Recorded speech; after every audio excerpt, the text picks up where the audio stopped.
यो people, good morning, good evening, good afternoon. तो जब video देख रहा हूं सबके लिए, कैसे हैं सब लोग? बेटर? ओके, एक बार फिर से स्वागत है आप सबका हमारे नए लेक्चर में।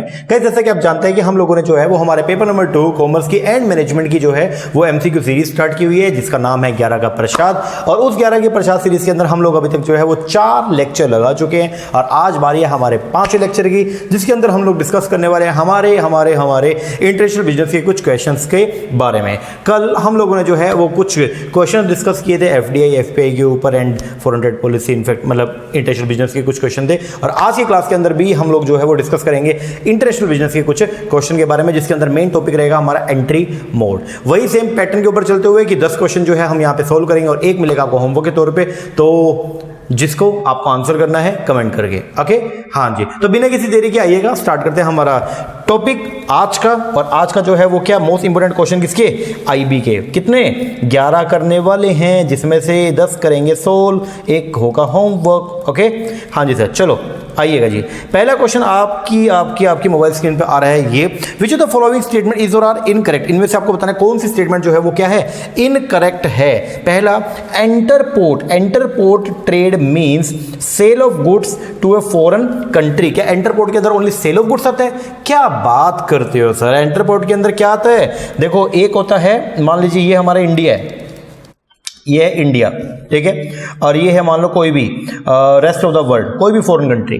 बाहर से अगर कोई भी सामान इंडिया के अंदर आता है उसको बोलते हैं हम लोग क्या, इंपोर्ट। इंडिया से अगर कोई भी सामान बाहर को जाता है तो उसको बोलते हैं हम लोग क्या, एक्सपोर्ट। क्या बोलते हैं? एक्सपोर्ट। तो सर ये तो इंपोर्ट और एक्सपोर्ट हो गया, तो फिर एंटरपोर्ट क्या होता है? गाइस, एंटरपोर्ट का मतलब होता है अगर आप बाहर से कोई सामान मंगाते हैं, इंपोर्ट कर रहा आपने बाहर से for the sake of export, मतलब बाहर से एक गुड्स आई आपने इंपोर्ट करी और फिर इंडिया में जैसे वो इंपोर्ट हुई और फिर आपने उसको बाहर मान लो यूएसए को जो है वो क्या कर दिया, एक्सपोर्ट कर दिया।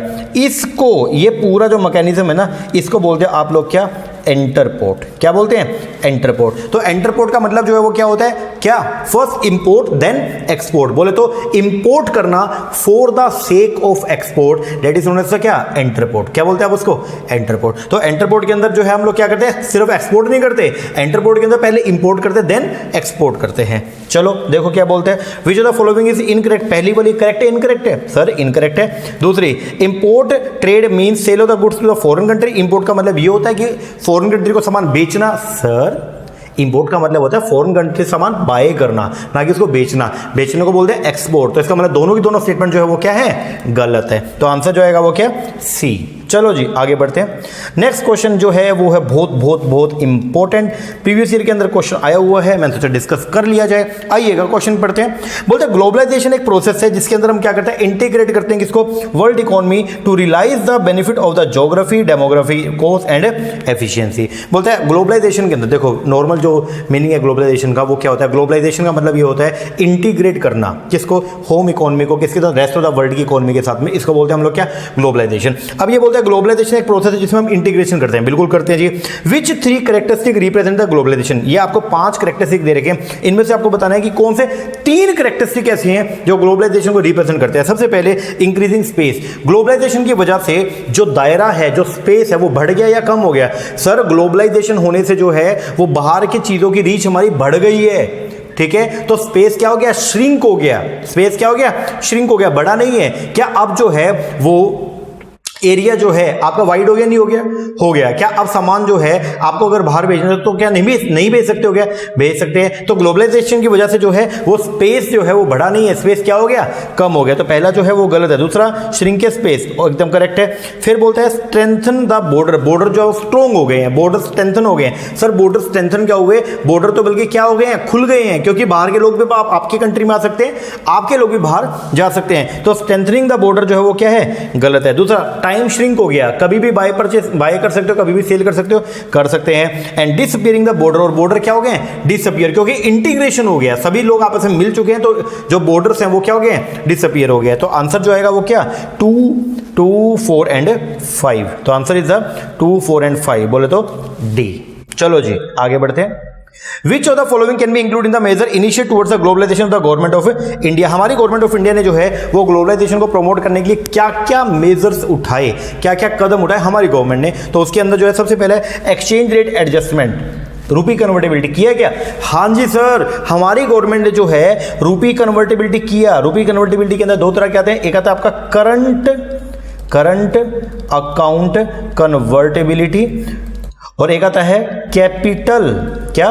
Capital account convertibility. अगर मैं आज की बात करता हूं तो आज का स्टेटस ये है कि हमारा जो करंट अकाउंट है वो क्या है? अगर मैं बात करता हूं हमारा करंट अकाउंट ये फुली कन्वर्टेबल है, इसका मतलब ये है कि अगर करंट अकाउंट के आप कोई भी ट्रांजैक्शन करोगे तो आपको अगर बाहर से कोई भी फॉरेन करेंसी मिलती है तो वो आपका जो है वो फ्लेक्सिबल एक्सचेंज जो रेट होगा उसके अकॉर्डिंग आप उसको जो है वो क्या कर सकते हो, कन्वर्ट कर सकते हो, ठीक है। लेकिन आपका जो कैपिटल अकाउंट है वो आपका भी क्या है, पार्शियली कन्वर्टेबल है। क्या है? पार्शियली कन्वर्टेबल है। तो पहली बात तो क्या इंडियन गवर्नमेंट ने, देखो पहले फिक्स एक्सचेंज रेट मूवमेंट चलता था, इसका मतलब एक्सचेंज रेट को अगर कन्वर्ट कराते थे तो उसके लिए जो रेट होता था वो फ्लेक्सिबल रेट यूज नहीं करते थे, फिक्स रेट यूज करते थे, जो कि गलत था, ठीक है, क्योंकि बाहर वाले को इससे बेनिफिट नहीं होता था। लेकिन बाहर वाले लोगों को अपने इंडिया में लाने के लिए, ग्लोबलाइजेशन को प्रमोट करने के लिए इंडियन गवर्नमेंट ने जो है वो क्या किया, लिबरल किया, थोड़ा सा सिस्टम को लिबरल किया, मतलब ग्लोबलाइजेशन को प्रमोट करने के लिए इंडियन गवर्नमेंट ने लिबरलाइजेशन किया। आपको अगर याद हो एक बार ना मैंने आपको थोड़ा सा बताया भी था कि एलपीजी बोले तो 1991 के अंदर जो हम लोगों ने इकोनॉमिक रिफॉर्म किए तो उसका मेन जो क्रक्स था वो था एलपीजी बोले तो लिबरलाइजेशन, प्राइवेटाइजेशन, ग्लोबलाइजेशन। बेसिक आपको बताऊं क्या, आपको मालूम ही नहीं होगा, एक खास बात बताऊं तुमको, 20 रुपए की बात बताओ सर, 21 लो, लेकिन बात बताओ, ठीक है, बात सुनो, फिर कान खोलो और बात सुनो। इंडियन गवर्नमेंट ने 1991 के अंदर जो एलपीजी फ्रेमवर्क लाई, जिसको बोलते हैं हम लोग क्या, कि इंडियन गवर्नमेंट ने जो है वो क्या कर दिया, अपने पूरा इकोनॉमी के स्ट्रक्चर को चेंज किया, जिसको बोलते हैं structural changes in the economy. उसके पीछे का जो लॉजिक था वो मालूम क्या था? उसके पीछे का लॉजिक था इंडियन गवर्नमेंट को या इंडियन इकोनॉमी को रेस्ट ऑफ द वर्ल्ड के साथ में इंटीग्रेट करना, बोले तो ग्लोबलाइजेशन करना।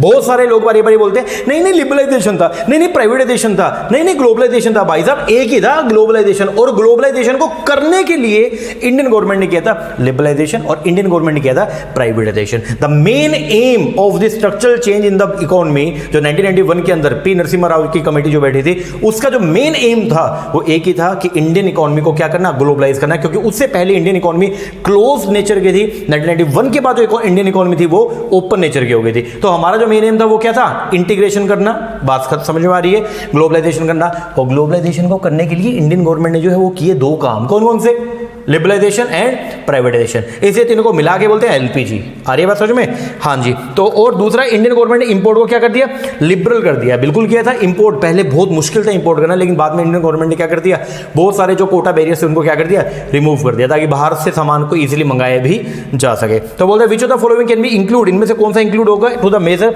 विच are initiate towards the globalisation by the government of India. तो आंसर आएगा दोनों, इंडियन गवर्नमेंट ने क्या किया, बोथ ए एंड बी। चलो जी आगे, नेक्स्ट, मैच द फॉलोइंग, आपको ये मैच करके बताना है। बोलता है इंपोर्टिंग, मार्केटिंग, सेल, एक्सपेंशन और इकोनॉमिक फोर्सेस। सबसे पहले अगर बात करूं इंपोर्ट करना, तो क्या ये मोड है इंटरनेशनल बिजनेस का, इंटरनेशनल बिजनेस के अंदर इंपोर्टिंग करते हैं जी। फिर मार्केटिंग, अगर बात करूं मार्केटिंग, क्या ये इंटरनेशनल बिजनेस का एक फंक्शन है?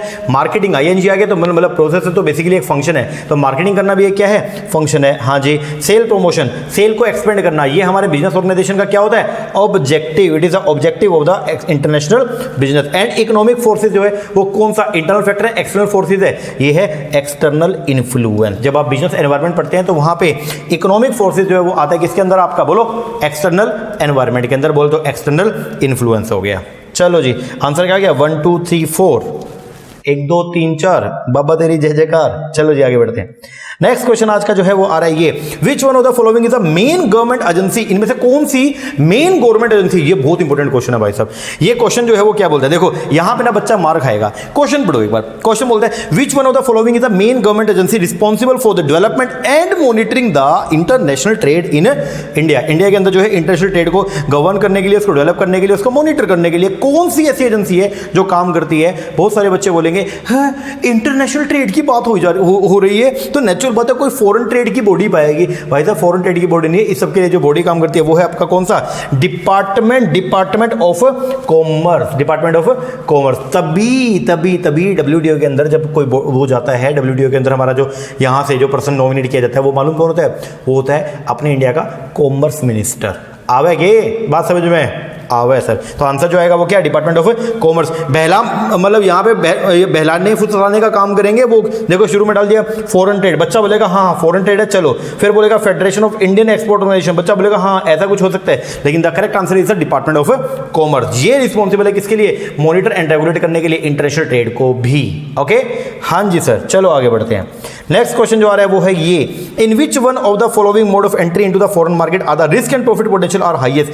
चार तरह के आपको मोड दे रखे हैं, बोलते हैं इनमें से किस मोड के अंदर रिस्क और प्रॉफिट पोटेंशियल सबसे हाईएस्ट होता है। सर सबसे ज्यादा जो रिस्क होता है ना वो तीसरे तरह के मोड में होता है, इसको बोलते हैं investment mode. There are 3 type of mode. Mode को हमने 3 पार्ट में डिवाइड किया था जब हमने क्लासेस के अंदर पढ़ा। तो हमने एक पढ़ा था, उसके अंदर कौन सा, एक था ट्रेड रिलेटेड मोड, हाँ जी था, एक था कॉन्ट्रेक्चुअल मोड, हाँ जी था, और एक था आपका कौन सा, इन्वेस्टमेंट मोड, हाँ जी था। तो हमने पढ़ा सबसे कम रिस्क यहाँ होता है, इससे थोड़ा ज्यादा यहाँ, और सबसे ज्यादा रिस्क जो है वो कहाँ होता है, किसमें, इन्वेस्टमेंट मोड में। And FDI is a part of the investment mode. The correct answer is the direct investment, क्योंकि डायरेक्ट एक्सपोर्टिंग या इनडायरेक्ट एक्सपोर्ट करने से रिस्क नहीं बढ़ता है आपका। क्यों, क्योंकि अगर मान लो आज अगर एक्सपोर्ट किया, सामान नहीं बिका, कल को आप क्या कर दोगे, बंद कर दोगे। लेकिन अगर आपने अपनी कंपनी वहां पे लगा ली, कंपनी खोली, और कल को अगर वो नहीं चली तो वहां से सेटअप को दोबारा से वाइंड अप करके वापस आना वो बहुत ही मुश्किल होता है। तो डायरेक्ट इन्वेस्टमेंट के अंदर बोलते हैं एफडीआई के अंदर जो है वो बेसिकली क्या होता है कि आपके द्वारा किया गया जो पैसा जो आपने इन्वेस्ट किया उसको निकालना बहुत ही क्या होता है, मुश्किल रहता है। तो वहां पे रिस्क फैक्टर सबसे क्या रहेगा, ज्यादा। लेकिन हम जाते इसलिए वहां पे हैं क्योंकि वहां पे प्रॉफिट प्रोस्पेक्ट भी क्या होते हैं, ज्यादा होते हैं। तो करेक्ट आंसर जो आएगा वो क्या आएगा, सी, बोल दो डायरेक्ट इन्वेस्टमेंट। चलो जी आगे नेक्स्ट क्वेश्चन बोलता है, क्वेश्चन नंबर 7, एक आपको असर्शन दी, बोलते हो आपको स्टेटमेंट दे रखी है और बोलता है उसके अंदर क्या, इन 1991 गवर्नमेंट ने डिसाइड किया टू अलाउ करेंगे allow all foreign investment to any industry without any restriction. बोले तो क्या बाहर से एफडीआई किसी भी सेक्टर में आ सकती है?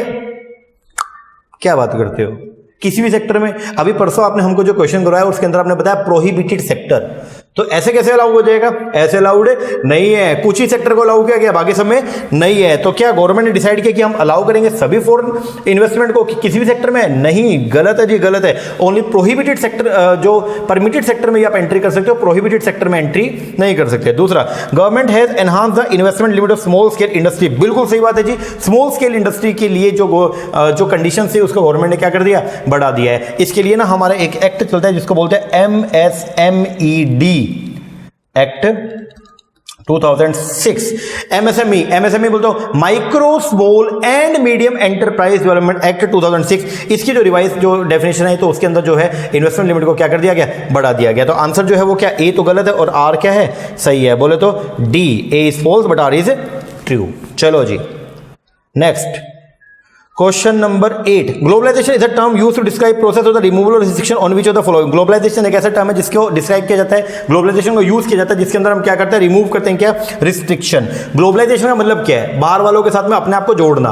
और जब आप अपने आप को बाहर वालों के साथ में क्या करोगे, इंटीग्रेट करोगे, तो नेचुरल बात आपको सारे बैरियर को क्या करना पड़ेगा, हटाना पड़ेगा, चाहे वो बैरियर किसी भी तरह का हो, वेदर वो बैरियर फॉरेन ट्रेड से रिलेटेड हो, सही बात है, चाहे वो इन्वेस्टमेंट बैरियर हो, कि आपको सारे तरह के बैरियर को जो है रिमूव करना पड़ेगा, नहीं करना पड़ेगा, करना पड़ेगा। Then the correct answer is C, both A and B. चलो जी आगे बढ़ते हैं। 8 के बाद आया जी अगला 9th क्वेश्चन जो कि आपका होमवर्क। बोलता है ग्लोबलाइजेशन के अंदर लेविट थीसिस का मतलब क्या होता है। तो ये आपका होमवर्क है जो आपको जो है वो कमेंट करके बताना है कि इसका आंसर क्या होगा। चलो आगे बढ़ते हैं। The company globalise their operation through different means. Company जो है वो अपने ऑपरेशंस को ग्लोबलाइज कर सकती है अलग अलग तरीकों से। बोले तो ये है कि कंपनी जो है वो इंटरनेशनल बिजनेस के अंदर एंट्री कैसे कैसे मार सकती है। क्या कंपनी एक्सपोर्ट करके एंट्री मार सकती है? मार सकती है। क्या लाइसेंसिंग या फ्रेंचाइजी करके एंट्री कर सकती है? कर सकती है। जॉइंट वेंचर के थ्रू कर सकती है। Answer is all of these. और आज का लास्ट क्वेश्चन जो है वो आता है ये, फ्रेंचाइजिंग क्या है। फ्रेंचाइजिंग एक प्रैक्टिस है जिसके अंदर हम क्या करते हैं, देखो सर आपने हम लोगों को जो है वो बताया था फ्रेंचाइजी, और इसके साथ में आपने हमको एक टर्म और बताया था। आपने सबसे पहले हमको बताया था सर लाइसेंसिंग। क्या बताया था? लाइसेंसिंग। अब जब आपने लाइसेंसिंग बताया तो सर लाइसेंसिंग आपने 2 तरीके की बताया। एक आपने बताया था हमको प्रोसेस लाइसेंसिंग, और एक आपने बताया था क्या, ट्रेडमार्क। कौन सी? ट्रेडमार्क, ठीक है। और फिर आपने बताया था हमको फ्रेंचाइजिंग। कौन सा? फ्रेंचाइजिंग। तो पहले अगर मैं बात करूं तो लाइसेंसिंग का, तो लाइसेंसिंग 2 तरीके की है जिसके अंदर एक है कौन सा, प्रोसेस लाइसेंसिंग के अंदर जो है एक कंपनी जो है, कंपनी ए, वो बी कंपनी को जो है वो क्या देती है, वो सिर्फ एक फॉर्मूला देती है। क्या देती है? फॉर्मूला, या जिसको बोलते हैं नो हाउ। क्या बोलते हैं, नो हाउ। बोल तो काम करने का सिर्फ फॉर्मूला देगी, ठीक है, उसको बोलते हैं प्रोसेस लाइसेंसिंग। अगर काम करने का फॉर्मूला तो दिया फॉर्मूला भी दिया आपको, क्या दिया, फॉर्मूला, और फॉर्मूला के साथ में आपको जो है वो क्या दे दिया, ट्रेड नेम भी दे दें। क्या दे दें, ट्रेड नेम। तो इसको बोलते हैं हम लोग क्या, ट्रेडमार्क लाइसेंसिंग। और जो फ्रेंचाइजी होती है ये क्या होता है, ये एक्सटेंडेड फॉर्म होता है। क्या होता है, एक्सटेंडेड फॉर्म। किसका, एक्सटेंडेड फॉर्म है किसका, लाइसेंसिंग का। किसका, लाइसेंसिंग का। जिसके अंदर क्या क्या मिलेगा सर, जिसके अंदर फॉर्मूला भी मिलेगा, ठीक है, प्लस ट्रेड नेम भी मिलेगा, plus how to operate the business ये भी मिलता है। How to operate the business, how to operate the business. जब ये इंडिकेशन भी अगर आपको मिलती है तो इसको बोलते हैं आप लोग क्या, फ्रेंचाइजिंग। क्या बोलते हैं, फ्रेंचाइजिंग। तो फ्रेंचाइजी जो है क्या, फ्रेंचाइजी एक प्रैक्टिस है जिसके अंदर लीज किया जाएगा क्या, फॉर एक स्पेसिफाइड टाइम पीरियड के लिए द राइट दे दिया जाएगा to use a firm successful business model. बोलते आप फॉर्मूला को यूज करो और साथ में उसके ब्रांड को भी इस्तेमाल कर सकते हो। तो correct answer is the 11th का जो आया वो क्या, ए। ओके हाँ जी। तो फ्रेंचाइजी क्या और लाइसेंसिंग क्या, ये दोनों में ध्यान रखना भाई। लाइसेंसिंग अलग चीज है, फ्रेंचाइजी क्या है, अलग है। हालांकि फ्रेंचाइजी जो है वो एक्चुअल पार्ट है किसका, फ्रेंचाइजी एक्सटेंडेड वर्जन है किसका, लाइसेंसिंग का। कर लोगे, बोलो हाँ जी। लो जी, ये हो गया जी हमारे आज के 11 क्वेश्चन, ठीक है। एक आपको होमवर्क दिया जो आपको कमेंट करके बताना है। कल के क्वेश्चन की अगर मैं बात करता हूं, कल का हमारा ये क्वेश्चन था, विच of the following pair is और आर करेक्ट। इनमें से कौन सा पेयर जो है वो क्या है, करेक्ट है, इनमें से बताना था। सबसे पहला ये, country should export more than they import. Country को एक्सपोर्ट करना चाहिए ज्यादा इंपोर्ट से, as per the theory of mercantilism. क्या मर्केंटलिज्म यही बोलता है, बिल्कुल सर, मर्केंटलिज्म यही बोलता है कि जितना हो सके एक्सपोर्ट जो है कि ज्यादा से ज्यादा करना चाहिए और जितना हो सके इंपोर्ट कम से कम करना चाहिए, ठीक है। तो इसी को बोलते हैं थ्योरी ऑफ मर्केंटलिज्म, एकदम ओके है। दूसरा, theory of comparative advantage is प्रोपाउंड bye Adam Smith. Adam Smith, sir Adam Smith ने दी थी कौन सी थ्योरी, थ्योरी का नाम था एब्सोल्यूट कॉस्ट एडवांटेज। जो कंपैरेटिव एडवांटेज थ्योरी है ये दिया था अपना किसने, डेविड बेकम ने, नहीं डेविड गिटा, नहीं डेविड हैं, बोलो डेविड रिकार्डो। तो ये जो थ्योरी प्रोपाउंड किया किसने, डेविड रिकार्डो ने, ना कि एडम स्मिथ ने। तो ये क्या है, गलत है। Correct answer is the A.